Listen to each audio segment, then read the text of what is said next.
Hey, hello again. So this is the second part of the same lesson. We're still in pressure in liquid. Today now we're gonna look at something called a hydraulic system.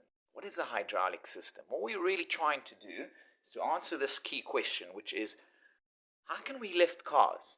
Okay, you might have used a jack, you might have seen somebody use a jack, but how can we actually lift a car? So obviously it's much heavier than what we can carry. So the answer is we're using something called hydraulic system, which does an interesting thing. It multiply your force. Sometimes it could be called a force multiplier. Okay, so before I explain how it works, I'll just show you a very simple example, and you could even maybe do it at home. Hydraulic system can be made by two syringes filled with liquid and a little tube. Now what happens is, and I wish you guys were here, you could feel it, but if I'm pressing with one syringe, let's say the one on my left hand, then because and that does happen quite a lot of the time, because liquid is incompressible, okay, I feel the squish on the right side, and if I squeeze with the right side, okay, it pushes the left syringe, okay, because the liquid cannot be compressed, the pressure is transmitted intermediately.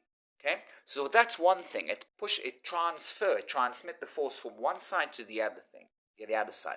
But that's just half of it. What it can do, as I said already, I hinted, it can actually multiply the force. How does that work? How can you increase the force?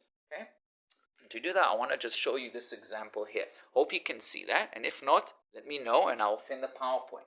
Okay, so this could be a scheme of a picture of a jack, how we lift the car. We're pressing here with, let's say, 100 Newton, and over here I'm going to get a force which is bigger. Magic. How does it work? Okay, so let's think we've got, these things are called pistons. Just like that. This is a piston. Piston is something that moves up and down.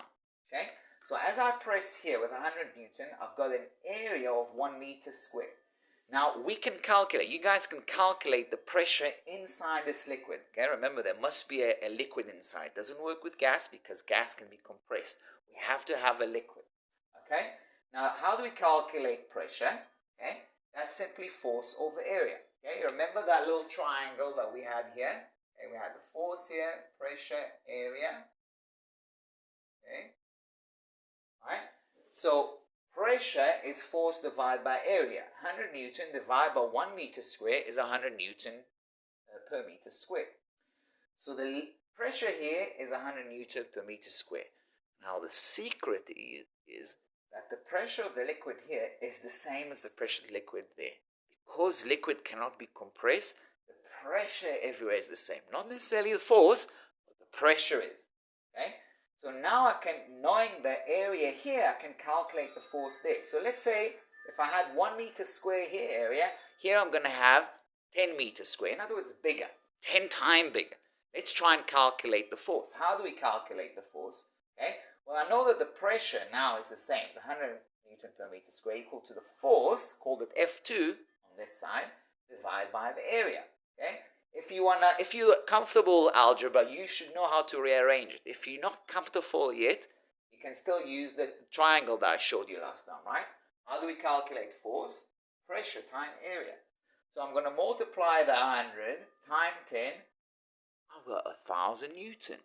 Okay, so I'll start with 100 Newton here, and now I've got 1,000 Newton on the other side.